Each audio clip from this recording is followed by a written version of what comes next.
네, 안녕하세요. 오늘은 역사에 관련된 역사를 바라볼 때 어떤 관점으로 우리가 먼저 인식을 해야 하는지 거기에 대해서 생각을 해보겠습니다. 그렇다고 해서 오늘 저희가 이제 역사에 대한 어떤 인식 관점을 이제 역시 주체와 대상의 관계에 따라서 여기서 이제 오늘의 주체는 아무래도 일단 저희가 될 수도 있죠. 역사를 바라보는 우리의 관점에서 우리가 역사라는 대상을 어떻게 바라볼 것인가 이렇게 봐도 되고요. 아니면 역사를 진짜 서술하는 사람들 역사가들이죠. 그래서 역사가와 그리고 역사라는 혹은 역사적 사실이나 사료라고 하죠. 역사적 사료와 역사가의 어떤 관계를 통해서 살펴볼 생각입니다. 그래서 오늘은 최근에 벌어지고 있는 어쨌든 한국과 일본의 어떤 역사 분쟁이나 한국과 중국의 분쟁, 중국과 일본에 대한 분쟁들, 여러 가지 어떤 역사 분쟁에 대해서 조금이나마 단순히 야, 독도는 우리 땅이야, 아니면 네 거야, 내 거야, 쟤네가 거짓말하고 있네 라고 하는 단순한 감정 싸움이 아니라 그 안에 적어도 우리가 어떻게 이 역사를 바라봐야 하는가에 대한 어떤 최소한의 관점이라도 오늘 배울 수 있지 않을까 싶습니다. 자, 그러면 오늘 도식을 써봐야겠죠?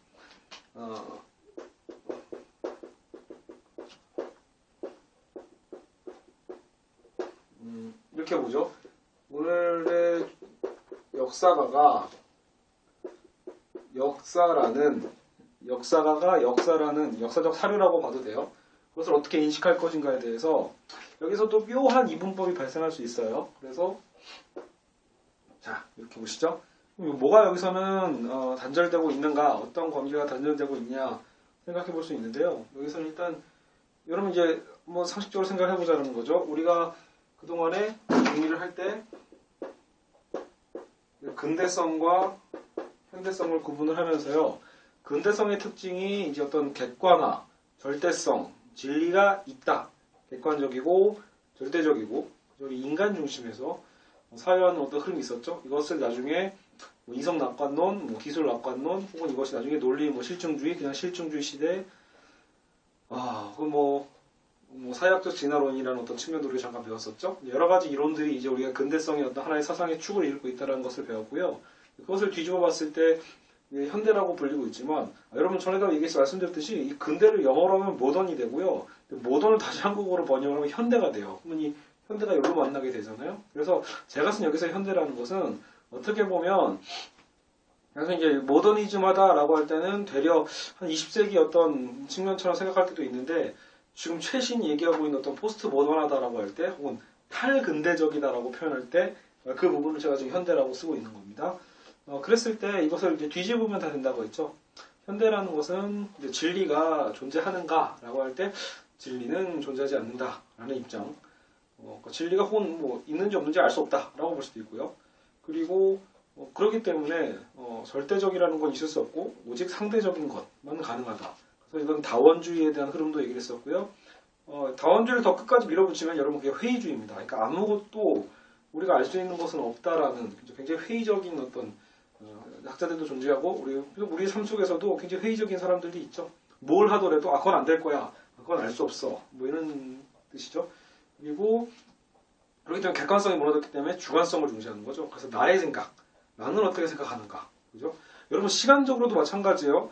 여러분이 가끔 이제 카르페 디엠이라는 표현도 가끔 쓰기도 하고, 물론 이 용어는 여러 학자들에 의해서 여러 가지 이제 쓰여지고 남발되고 있는 것도 많지만, 혹은 또 이렇게도 봐도 돼요. here and now라고도 하죠. 지금 여기에라는 어떤 측면들도 어떻게 보면 현대적인 흐름으로 넘어오면서 또 거기서 나타나는 흐름이라고 볼 수도 있겠죠. 그러니까 시점적으로도 지금 이 주관주의가 발생하는 것처럼 시점에서도 지금 이 순간이 더 중요하다고 보는 거죠.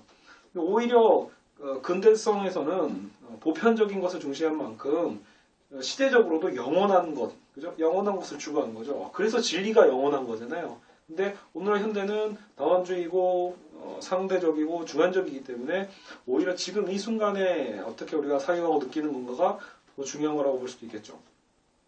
그래서 제가 전에 간단히 한번 말씀드렸듯이 상대주의 특성에서도 그 문학적인 측면에서도 문학의 어떤 저자주의와 독자주의를 구분할 때도 결국은 우리가 이제 수능에서 공부할 때는 아무래도 이제 저자가 어떤 의도로 썼는가, 그리고 뭐 이 시대의 맥락이 어땠는가 이런 어떤 그 있었던 사실에 대한 어떤 절대성을 통해서 본다면 지금은 독자주의여서 그 당시의 시대라기보다도 지금 이 소설을 이해하고 있는 현재에서 우리는 어떻게 바라보고 있는가 혹은 지금 나는 어떻게 바라보고 있는가.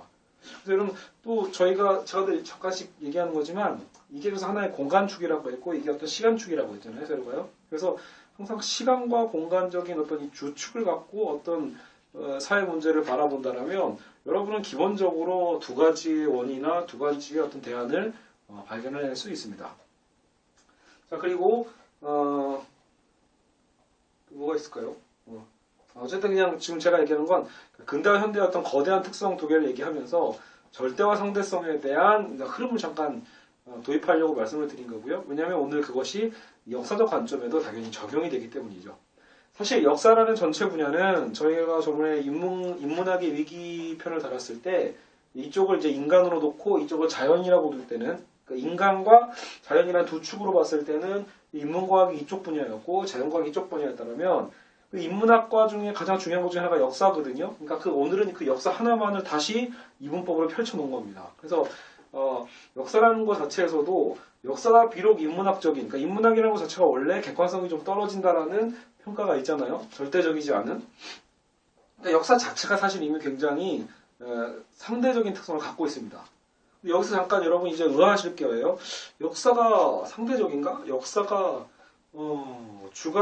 주관주의에 가까웠는가? 라고 봤을 때 여러분이 의아할 만한 이유가 뭐냐면 한국은 모든 어떤 특히 사회 과목이죠. 이런 공부들을 대부분 암기 과목이라고 표현해서 무조건 달달 외우고 그래 외운 거대로 중심으로 시험을 보죠. 사실 암기가 무조건 나쁜 건 아닌데요. 근데 이제 이 암기 과목이라고 이미 하나의 어떤 그 프레임에 넣어져 버리면요. 가장 큰 문제는 마치 그러면 이 암기 과목이 되게끔 그 암기를 도와주는 컨텐츠가 어디서 나오죠? 교과서에서 나오죠. 그리고 참고서요. 교과서를 중심으로 참고서가 나오는데 그랬을 때 이 암기 과목을 달달 외우면 결국 그걸로 답을 썼을 때 합격하잖아요. 그러니까 정답이 되잖아요. 결국 역사를 여러분이 그동안 공부해왔을 때 항상 객관식으로 풀었고 어느 정도 교과서를 토대로 마치 그것이 무조건 사실이다라고 믿는. 그러니까 우리나라는 그러니까 교과서에 대한 어떤 맹신도 있거든요. 그만큼 중요한 거죠. 교과서를 처음 만들 때 그만큼 중요한데 우리는 이미 그 교과서 자체가 항상 하나의 옳음, 진리라고 생각하면서 공부를 하죠. 왜냐하면 교과서 자체도 틀릴 수 있다라는 가능성에 대해서 학교에서 안 가르치죠. 그러면 아니 기준 자체가 무너진다고 생각을 하니까. 그래서 우리는 항상 정답 위주의 문제를 풀어갖고 공부를 해온 저희로서는 역사 과목이야말로 굉장히 객관적이지 않나? 역사야말로 굉장히 절대적인 거 아닌가? 라고 착각할 때가 있는 거죠. 물론 여러분이 보시기에 그렇죠? 이순신은 분명히 존재했고 이순신의 거북선, 그렇죠? 세종대왕의 한글 창제 뭐 이런 것들은 당연히 객관성을 갖고 있지만 문제는 여러분이 거기에 단편적인 사실뿐만이 아니라 그 전반적인 맥락에 흐르고 있는 어떤 역사의 조작 가능성이든 혹은 좀 약하게 얘기해서 역사의 어떤 역사가 주관적 해석 가능성에 대해서는 많이 생각을 못한다라는 거죠. 하지만 실제적으로 여러분 다시 보세요. 주체와 대상이라는 문제를 봤을 때 여러분 역사가는 그죠? 인간이죠. 역사가는 인간이고요. 역사라는 사료라고 할 때 역사적 사료라는 것조차도 결국은요. 역사 자료는 누가 만들어가는 흔적이죠. 역사 자료라는 건 그 당시에 살았던 인간들의 흔적, 인간들이 남긴 자료가 역사적 자료가 되겠죠. 그러니까 관찰하는 자도 인간이고 관찰당하는 대상도 이제 인간의 흔적이에요. 그러니까 인간이 인간의 흔적을 연구하는 거죠. 이 소통. 인간이 인간을 연구하는 거기 때문에 당연히 주관의 가능성이 더 커질 수밖에 없는 겁니다.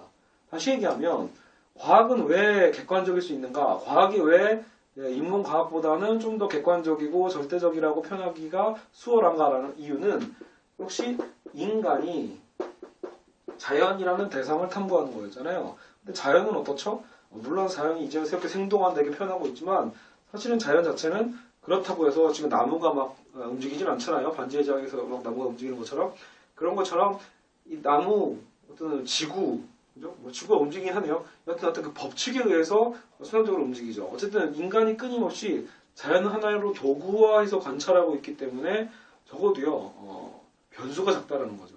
인간이 인간을 관찰할 때는 대체 인간은 어디로 튈지 알 수 없는 그죠? 수많은 어떤 변수 가능성이 있지만 자연은 거기에 비하면 훨씬 더 단순하거든요. 그렇기 때문에 자연에 대한 탐구는 실험실로 갖고 와서 수십 번, 수백 번, 수천 번, 수만 번의 그죠? 데이터를 돌려서 하나의 어떤 객관적인 그죠? 법칙을 찾아낼 수 있거든요. 그렇기 때문에 좀 더 객관적일 수 있다라고 표현하는 거죠. 물론 나중에 우리가 기회가 되면 살펴보겠지만 그러한 과학 반복론 자체도 한계가 있다. 그거 자체도 상대적일 수 있다는 것을 간략하게 말씀을 드리도록 하겠습니다. 어쨌든 지금은 역사라서 봤을 때 그러니까 인간인, 불완전한 인간이 불완전한 인간의 흔적을 조사한다. 흔적을 연구한다라고 했을 때 당연히 오류 가능성은 훨씬 더 커지죠. 그래서 역사는 인문학적인 측면에 들어갔을 때 굉장히 보편적인 것이 아니라 굉장히 절대적인 것이 아니라 얼마든지 변화 가능성이 있다라고 볼 수 있는 거죠. 자, 그럼에도 불구하고 이 상대성을요, 좀 더 극단적으로 상대적으로 끌고 갈 수도 있고요. 반대로 역사도 굉장히 객관적으로 끌고 갈 수 있는 여지는 여전히 있습니다. 당연히 있겠죠. 왜냐하면 근대성이 절대성의 시대였고 현대가 어떤 주관성의 시대인 것처럼 실제로 이 근대적 성향이 극점에 달했던 실증주의 시대로 넘어오면요. 당시에 이제 모든 학문을 객관화시키려고 했거든요. 그래서 심지어는 종교조차도요. 종교를 연구하는 걸 신학이라고 하죠. 신학조차도 실제로 이 실증주의 시대는 19세기나 20세기로 넘어오면요. 그 종교적인 어떤 것조차도 이제 실제적인 증거를 대라라고 바뀌는 거죠. 그렇죠? 보이지 않는 신을 믿는 건데 보이지 않는 신을 믿는데 보여지는 증거, 보여지는 객관적 증거를 제시할 정도로 이 당시는 굉장히 객관성을 중시했거든요. 그러다 보니까 역사적 관점에 의해서도요. 이 역사를요. 이렇게 보는 거죠. 굳이 이분법적 사유로 보자면요. 역사적 사료의 무게를 두는 거예요. 그러니까 역사가의 무게를 두는 게 아니라 역사가는 그냥 관찰자입니다. 그러니까 개입하는 자가 아니라 말 그대로 지켜보는 거죠. 만안경을 갖고 지켜보듯이 역사라는 사료 자체에 무게를 두고요. 여기서 극단화시켰을 때 역사적인 사료들 그 자체는 사실 존재는 하죠. 기록들은 다 있고 역사적인 어떤 실제적 사실이 있었다라고 판단할 때요. 역사가는 아무것도 판단하는 게 아니에요. 역사가가 해석하는 게 아니라 역사가는 그냥 본대로 있는 그대로 어떤 있는 그대로 역사적인 사실 그대로만 기록하는 것이 역사가의 의무다라고 봤던 게 이제 이 랑케의 동역자죠. 랑케의 이 역사 실증주의라고 하거든요. 그러니까 역사는 말 그대로 있는 그대로만 기록하면 된다. 간단하죠? 어렵지 않아요? 굳이 여러분 랑케라는 사람 이름도 뭐 기억하지 않아도 돼요. 중요한 건 이런 역사라는 것도 역사적 사료에 대해서 절대적인 어떤 객관성을 추구하는 극단성도 있을 거라는 걸 우리가 이미 논리적으로 유추할 수 있다는 거죠. 장점이 뭘까요? 역사라는 객관성을 극단으로 밀어붙였을 때 가장 큰 장점은 역사 분쟁이 사라지겠죠. 지금처럼요. 만약에 우리가 지금 국제적으로 일본과 역사 분쟁을 하는 가장 큰 이유는 어느 누구도 이것이 정확한 역사적인 증거, 사료에 대한 어떤 확증이 없기 때문이죠.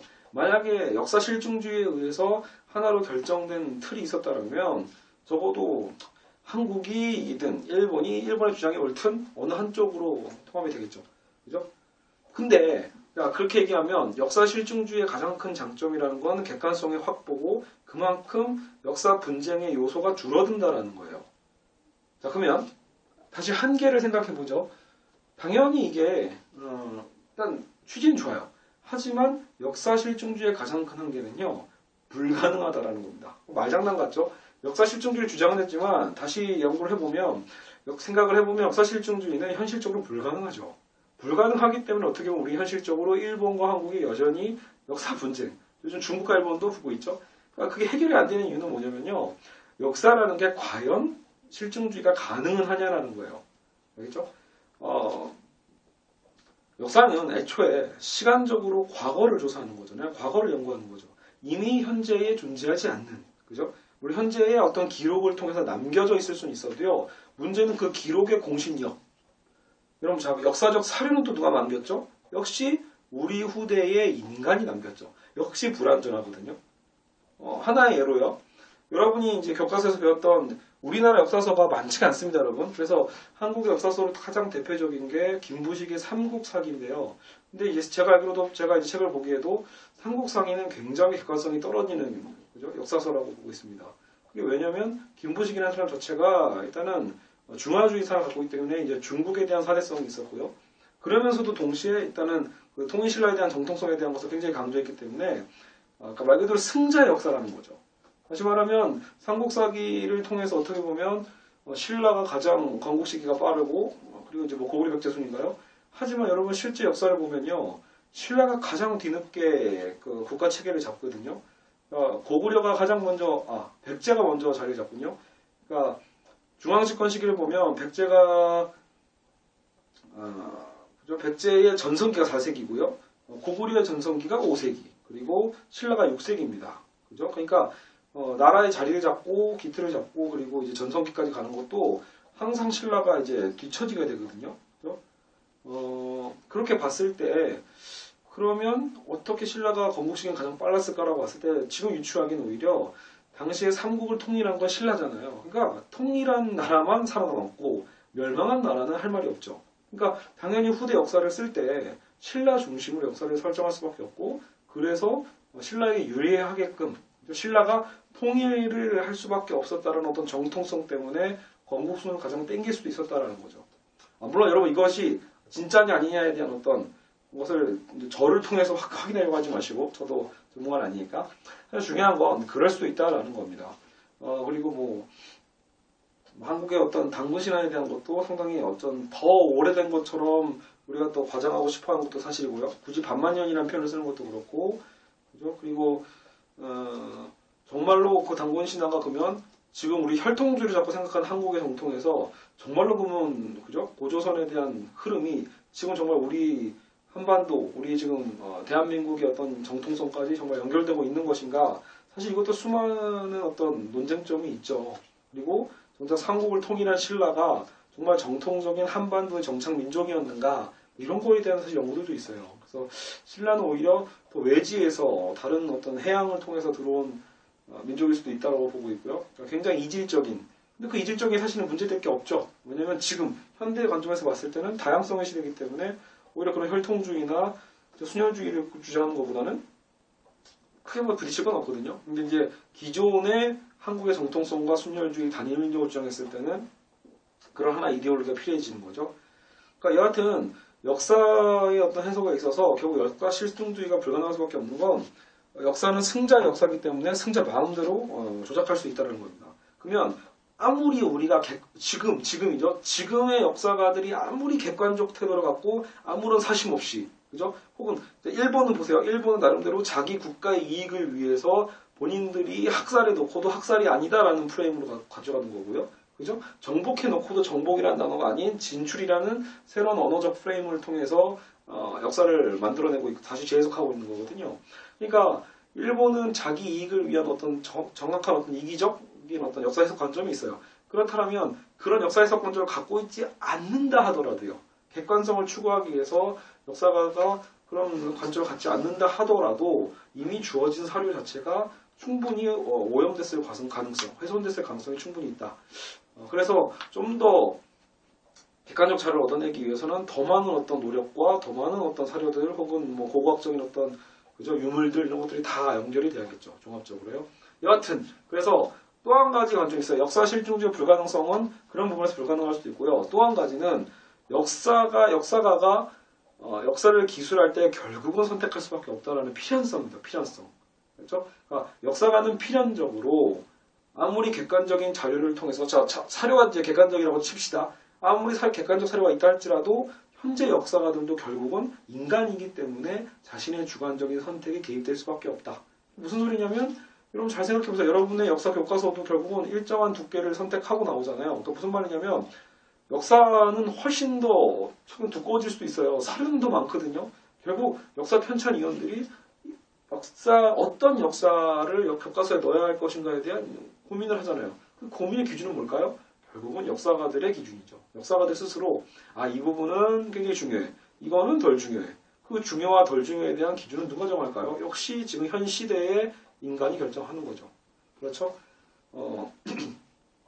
그러니까 어떻게 보면 지금 잠깐 생각해 보면 지금 한국이 어떤 이런 그 단군 홍익인간에 대한 어떤 정신이나 순혈민족적 개념, 우리 한국의 어떤 위대성에 대한 개념들은 정작 지금 시대에는 오히려 좀 위험할 수 있죠. 왜냐하면 지금은 다문화주의니까요. 다문화 사회에서 한국의 순혈주의나 자민족 중심주의의 굉장히 강력한 주장 같은 거는 오히려 국제적인 고립과 배타성이라는 걸 가져다 주거든요.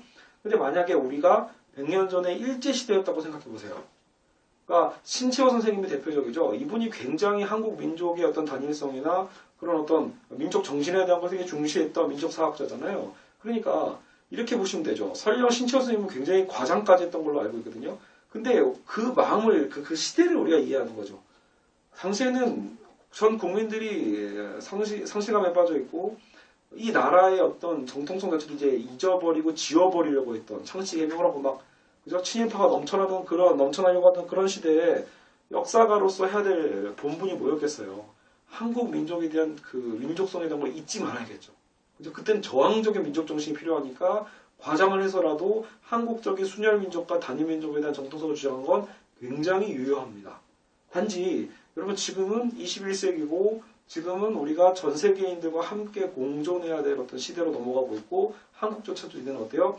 이제 푸른 눈의 사람들이 나타날 수도 있고 머리 색깔도 다르고 다 이제 인종들이 이제 천천히 이제 섞이고 있는 이런 시대에 여전히 이 시대조차도 마치 100년 전에 그 친일시대 때처럼 식민지 시대의 어떤 민족주의 정신으로 여전히 그 태도를 유지하고 있는 건 굉장히 오류가 있다라고 볼 수 있어요. 그래서 어떻게 보면 역사는 끊임없는 객관성을 그러니까 추구할 수 있어도 완벽한 실증주의는 불가능하다. 그렇기 때문에 오늘 우리 이 지금의 현실에서 지금 한국적 시대에 맞춰서 다시 역사가들은 역사를 다시 재검토하고 얼마든지 그 역사에 대한 수정을 할 필요가 있다라는 거죠.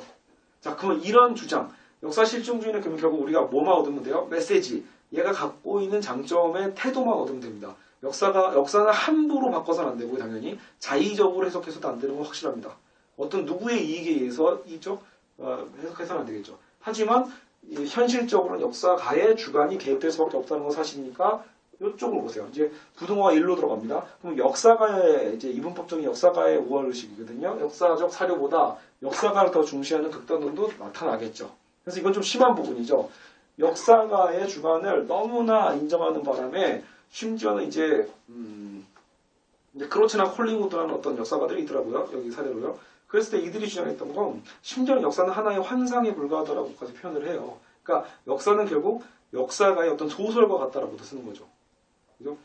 그러니까 아까 역사가의 입장이 개입될 수밖에 없다라고 해서 극단화시켜서 이제는 실제로 역사가가 어떻게 취사 선택하는가에 따라서 역사는 결정된다라고 보는 거죠. 이 관점의 가장 큰 위험성은 당연히 뭐겠어요? 장점이야 당연히 아까처럼 이런 역사 객관성에 대한 유지에 대한 어떤 노력이나 어떤 그런 고생들 이런 부분들은 해소할 수 있겠죠. 근데 그리고 가장 큰 장점은 거꾸로 지금 현실에 도움이 되죠. 이해가나요? 아까처럼 한국이 위기에 빠졌다. 우리가 그런 위기에 빠졌을 때는 한국 역사를 과장해서라도 그죠? 한국의 역사가 뭐 5,000년 전이면 어때요? 다 1만 년 전이면 어때요? 뭔가 과장을 해서라도 지금 자라는 아이들에게 뭔가 희망을 줄 수 있다라면 그걸 선택하고자 하는 어떤 이점이라는 게 존재하겠죠. 하지만 가장 큰 단점은 뭐겠어요? 그런 역사가 그러니까 이런 거죠. 역사와 소설과의 차이가 대체 뭐냐라는 거죠. 예를 들어 최근에 해를 품은 달이 인기를 끌었지만 그죠? 그리고 뭐 뿌리 깊은 나무인가요? 그것도 마찬가지죠. 일단은 인물들이나 시대적 배경은 어느 정도 사실성은 있지만 있었던 구체적 사건이나 이런 것들은 거의 다 다시 재해석되고 다시 만들어지는 것들이거든요. 그러니까 만약에 역사가들 나름대로 지금 현실 입장에 맞춰서 자기들끼리 뭔가 역사가의 주관성을 개입해서 완전히 역사를 새롭게 쓸 수 있다면 대체 그건 왜 역사라는 분과로 쓰여지냐는 거죠. 역사라는 정의 자체가 해체되는 문제가 가져옵니다. 역사가 아니라 그건 소설이고 하나의 드라마가 되겠죠. 그죠? 그러니까 그럴 바에는 역사가 의미가 없어지는 거고 여러분 결국 이게 바로 상대주의가 회의주의라는 거죠. 너도 옳고 나도 옳고 다 옳다라고 하면 그건 답이 없는 겁니다, 여러분. 답이 무수히 많은 수학적 문제는 결국 답이 없는 것과 같습니다. 그죠? 진리가 무수히 많으면 진리는 없는 것과 같습니다. 그죠? 그래서 어떻게 보면 기독교가 진리가 있다라고 주장하고 그죠? 모든 다른 요즘 다원주의 종교들은 진리는 여러 곳에 있다라고 얘기하고 있지만 아마도 기독교가 진리가 유일하다라고 주장하는 가장 큰 이유는 뭐냐면 진리가 있다라면 진리는 사실 하나일 가능성이 크죠. 그러니까 맞거나 틀리거나 그죠?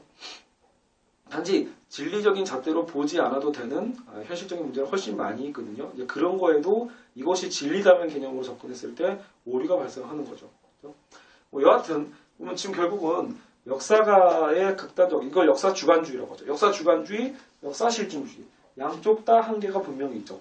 여러분 역사 주관주의 가장 큰 문제가 가장 큰 문제적 사례가 바로 어디죠? 바로 지금 일본이라고 볼 수 있어요. 아시겠죠? 역사 주관주의를 옹호해버리면 문제가 뭐가 발생하냐면 일본의 종군 위안부에 대한 역사 왜곡이나 그죠? 독도에 대한 분쟁들도 다 용서가 돼버리는 거죠. 왜냐하면 일본인들은 일본인 남대로 절박하거든요.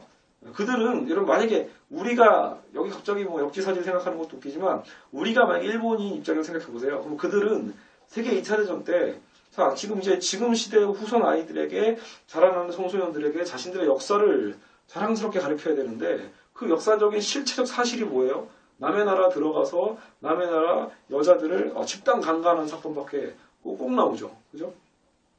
어느 정도 약탈과 어떤 강간 이런 희생들은 사실 역사적으로 늘 있어 왔지만 여러분 적어도 근대적 사회, 근대라는 것 자체가 이성적 사회잖아요. 이성적 사회가 지나왔던 적어도 20세기 이후의 어떤 흐름 속에서는요. 사실은 그런 행위들은 굉장히 지탄받고 있습니다.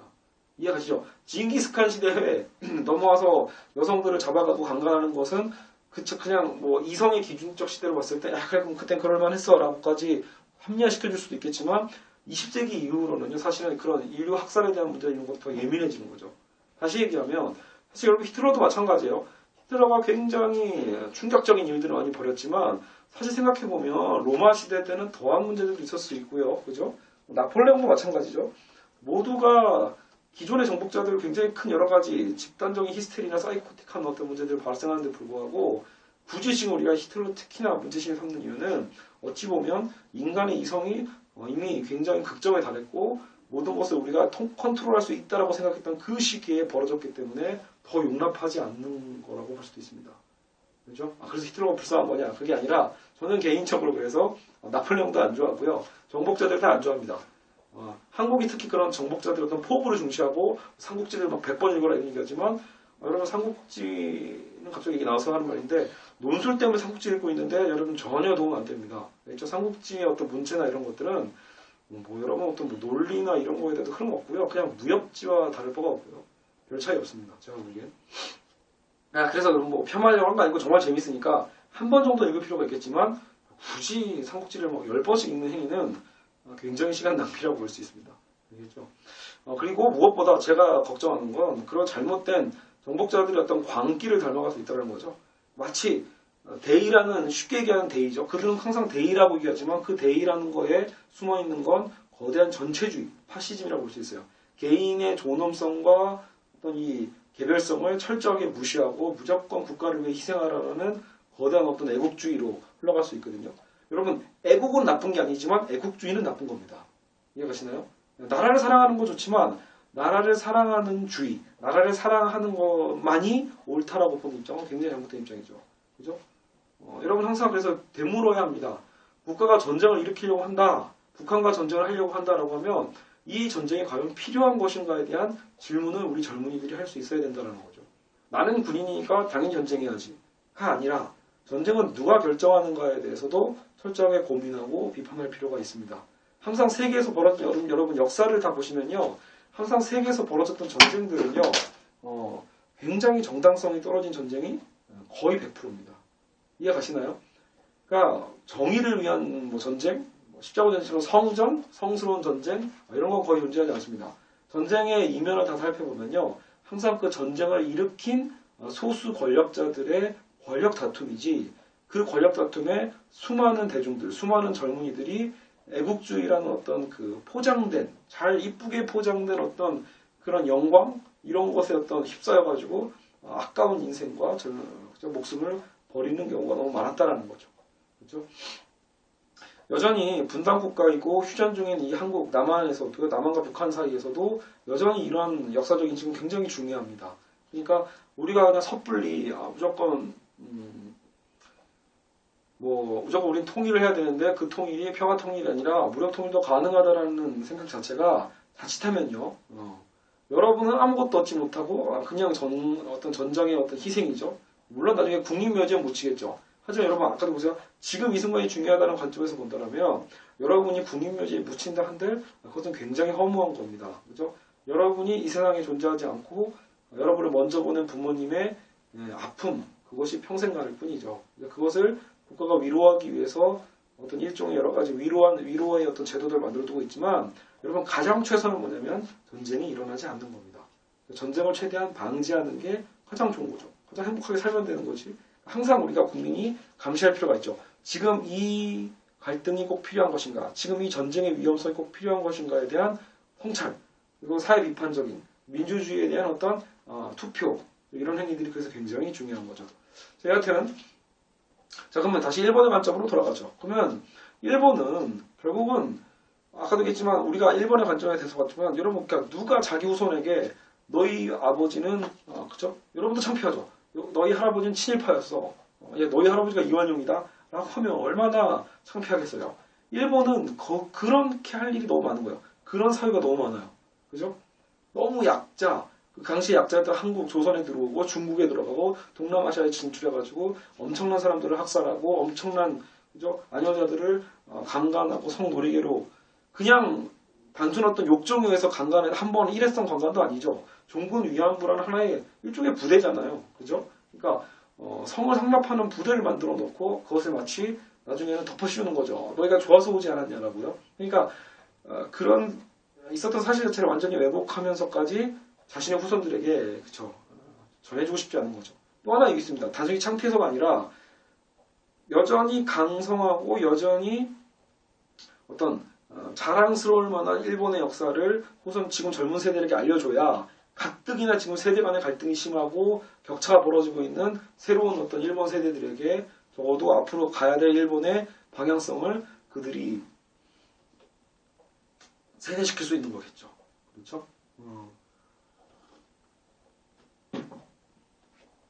자, 그래서 어쨌든 일본의 입장에서는 그러니까 적어도 일본이 왜 이렇게 역사를 왜곡하는가라고 할 때 참 자기들이 한 짓이 부끄러워서라도 그죠? 그러니까 앞으로 그들이 가고자 하는 길이 어떤 도덕적으로 정당하고 떳떳한 길이 아니라 어쨌든 일본은 여전히 경제적인 이득이나 그렇죠? 동아시아에서 어떤 패권을 잡기 위한 야욕이 있기 때문에 그것을 반증하는 거라고 볼 수 있습니다. 그게 독일과의 차이죠. 독일은 완전히 깨끗하게 일단 청산하는 거죠. 완벽하게 도덕적으로 청산하고 그 다음 그 터전 위에서 다시 시작하는 거거든요. 천문학적인 보상비용이 들었지만 그것을 깨끗하게 청산함으로써 적어도 뭐는 없죠. 이제 더 이상 지지분열하게 주변 국가에서 끌고 있는 역사적 분쟁이 없잖아요. 그래서 떳떳한 거죠. 근데 일본은 다른 길을 택하는 거죠. 한국과의 끝없는 어떤 그죠? 불화, 중국과의 불화, 그리고 동남아시아에서도 있거든요. 피해국들이요. 그러니까 그 불화를 다 안고 가고 있는 겁니다. 일본은요. 그죠? 그것이 이제 아무리 일본이 경제적으로 발전한다고 하더라도 그 국가의 도덕성에서는 자유로울 수 없는 문제가 발생하는 겁니다. 자, 그럼 이제 결론입니다. 그러면 가장 바람직한 역사관이라는 건 무엇인가? 대체 역사는 어떻게 절대성과 상대성의 이 양자적인 특성에서 어떻게 하면 이 역사적인 양립 가능성 둘 다 어떻게 하면 종합할 수 있을까에 대한 대안을 살펴보죠. 우리는 결국은 역시 소통 이론으로 보게 될 거예요. 이분법적 관점을 해체하고 역사가와 역사가 어떻게 되는 거죠? 소통하면 된다인데 이제 문장적 표현을 바꿔야겠죠. 소통하면 된다고 왜 생뚱맞은 소리니까. 자, 이제 다시 이제 정리하는 거예요. 양 극단의 장점을 끌고 오는 겁니다. 일단 인정은 해야 돼요. 역사가가 인간이기 때문에 역사가의 주관이 개입될 수밖에 없다라는 걸 인정을 해야 돼요. 그죠? 개입될 수밖에 없다. 아까 했으니까 이건 피할 수 없어요. 역사가의 주관이 개입되는 것. 하지만 역사가의 주관이 개입됐다는 것과 역사가가 의도적으로 자신의 주관을 개입해서 역사라는 객관성, 역사라는 진실, 역사가의 어떤 그 진실성을 포기하는 행위와는 다르다는 거죠. 다시 봐요. 그러니까 역사가의 주관이 개입될 수밖에 없는 그 필연성은 인정을 하되요. 그럼에도 불구하고 역사가들은 끊임없이 뭘 노력해야 된다? 모두가 보편적으로 동의할 수 있는 역사적 진실, 역사적인 어떤 객관성, 그죠? 역사적 사실을 밝혀내기 위한 싸움인 겁니다. 그러니까 역사가는 끊임없이 뭘 연구하는 거죠? 역사적인 사료를 끊임없이 연구하는 거죠. 한 번 연구하고 끝나는 게 아닙니다. 그죠? 달라질 수 있잖아요. 역사를 봤을 때. 끊임없이 발굴하면서 고고학적인 자료들도 튀어나오게 되니까 그때그때 수정 가능성을 열어둘 필요는 있는 거죠. 하지만 수정 가능성을 열어둔다고 해서 그게 상대성으로 흘러가는 게 아니라 그 상대성은 잠시적 상대성이고 결국 끊임없이 뭐죠? 인류 모두가 관계된 모든 우리나라뿐만이 아니라 이제 민족들도 마찬가지, 주변 국가들도 마찬가지죠. 모두가 동의할 수 있게끔 그런 끊임없는 역사가들의 노력이 필요하다는 겁니다. 역사가의 주관은 개입될 수밖에 없지만 보다 역사가는 결국 누구와 대화한다? 역사라는 사실과 역사와 역사가의 관계는 소통관계라는 게 끊임없는 대화라고 표현한 겁니다. 여기서 나타나는 학자가 바로 그 유명한 E.H. 카라는 사람이죠. 예전에 아마도 제 기억에 한때 유행했던 그 유시민 씨의 청춘의 독서인가요? 어쨌든 유시민 씨가 가장 좋아하는 책으로 뽑았던 게 E.H. 카의 역사란 무엇인가거든요. 그러니까 카가 주장했던 논점은 바로 이겁니다. 역사가와 역사는 끊임없는 대화를 해야 된다는 거죠. 이 대화라는 거는 하나의 은유지만 비유에 불과하죠. 역사가가 역사란 자료와 결국 뭐죠? 끊임없이 연구하는 거죠. 연구하고 열어두고 다른 역사가가 또 연구하고 여러 가지 종합을 하면서 결국은 점차적으로 예전에 틀렸던 그죠? 잘못된 것들을 수정해 갈 수 있는 거죠. 그러니까 적어도 역사적인 어떤 진실성이라는 태도를 포기하지 않는 이상 여전히 랑케가 주장했던 역사적인 객관성에 대한 추구라는 것은 존재할 수 있죠. 이 정신은 존재할 수 있는 거고 하지만 역사가의 주관적인 개입 가능성은 인정하는 거고요. 그러니까 역사가의 주관과 역사적 사실이라는 것이 함께 공존하는 것이 현실적인 오히려 태도라는 거죠. 그렇게 보면 다시 우리 사회로 적용해 봅시다. 한국도 한국 내 역사에서는 마찬가지로 그런 태도가 필요하죠. 우리도 반성해야죠. 한국의 역사도 사실은 지금 교과서에 끊임없이 우리 것을 너무나 일부러 미화하고 일부러 많은 것들 과장하는 것들도 있거든요. 거기에도 좀 더 냉철한 태도를 유지할 필요가 있는 것이고요. 또 무엇보다도 한국의 잘못된 근현대사들이 있죠. 이거는 크나큰 아픔이지만 한국의 현대사는 지금도 진행 중이기 때문에 딱히 결정할 수는 없겠지만 적어도 확실한 것은 분명히 친일파가 이 나라를 집권했다는 것. 해방 후에도 친일파가 고스란히 나라를 집권하고 거기서 모든 권력을 행사함으로써 수많은 역사가 왜곡이 되기 시작하거든요. 그러니까 권력에 의해서 역사가 변하는 겁니다. 이거는 한국도 굉장히 창피한 일이죠. 그렇죠? 단지 그것이 국제적 관계에서 걸릴 일이 없을 뿐이지 일본은 국제관계적인 예민한 사안을 건드렸기 때문에 계속 비판을 받는 겁니다. 그죠? 어쨌든 중요한 건 그거예요. 그러니까 한국도 독도가 우리 땅이라고 생각할 때도요. 그냥 늘 우리 거니까 우리 거지라는 어떤 그냥 단순한 태도라기보다도 어쨌든 하나의 끊임없이 우리도 어때요? 이 객관적 사료, 객관적인 어떤 국제법적인 어떤 증거가 됐든 끊임없는 어떤 연구를 통해서 정말 보편화될 수 있는 빼도 박도 할 수 없는 보편적인 어떤 자료들을 필요로 하는 겁니다. 그게 굉장히 중요하죠. 그죠? 그러니까 그걸 통해서 끊임없는 역사와 역사가의 어떤 대화를 통해서 점차적으로 역사적인 진실을 규명해가는 작업. 이것이 오히려 역사를 바라보는 우리의 태도라고 볼 수 있죠. 그래서 역사가는 극단적 사실주의도 안 되고 극단적인 주관주의도 안 된다. 라는 게 오히려 인간으로서 할 수 있는 가장 큰 하나의 어떤 종합적인 대안이라고 볼 수 있습니다. 그 측면으로 봤을 때 결국은 우리가 일본에게 요구해야 될 것도 그거죠. 일본의 역사가들은요. 그러니까 역사가로서의 진실성을 포기한 것은 거의 확실하다고 볼 수 있는 게 국익을 위해서 국가의 지도하에 역사가들이 그렇게 쓰는 거거든요. 교과서를요. 이해가시나요? 그러니까 역사가의 양심성이나 역사가들의 어떤 학술성에 대한 문제가 아니죠. 그죠? 그러니까 그게 아니라 국가가 이미 명령을 내린 거죠. 한국도 예전에 그런 일이 굉장히 많았다고 알고 있거든요. 그러니까 한국도 마찬가지로 국가가 어떤 방향 가이드라인을 정해버리는 거죠. 이미 결과를 내버리는 거죠. 거기에 맞춰서 합리화만 시키는 학문이라는 것은 차라리 없는 게 낫겠죠. 그래서 여러분 이런 것을 참고로 오늘은 역사에 관련돼서 간략하게 살펴봤습니다. 다음 시간에는 이제 어떻게 보면 가장 중요한 주제일 수 있어요. 그래서 이제 시민과 국가, 약간 정치학적인 문제일 수도 있고요. 어쨌든 개인과 사회라는 공동선의 문제에 대해서 어떻게 하면 우리는 무서운 독재 사회, 아까 잠깐 수업 중에도 잠깐 얘기했지만 어떻게 하면 이런 파시즘의 시대에서 우리의 개별적인 자유를 쟁취할 수 있을 것인가. 또 반대로 우리가 어떻게 하면 완전히 극단적 이기주의, 너무 자유의 방정으로 극단적 이기주의에 빠지지 않을 수 있겠는가. 이런 문제, 여기서도 어떤 종합적인 대안을 개인과 사회의 역시 상호 주체적 관계로서 한번 풀어보도록 하겠습니다. 그렇죠? 네, 그러면 이제 시간이 2시가 됐네요. 그래서 비록 시간이 늦었지만 어쨌든 여러분 이제 수업을 통해서 조금이나마 여러분 스스로 공부를 하고 뭔가 조금이나마 하나의 지식이라도 더 얻어갈 수 있다면 하나의 어떤 세상을 보는 어떤 하나의 틀이라도 얻을 수 있다면 그것만으로도 충분히 이 강의, 조잡하지만 이 조잡한 어떤 이 동영상의 가치는 있다고 봅니다. 예, 그럼 수고하셨습니다.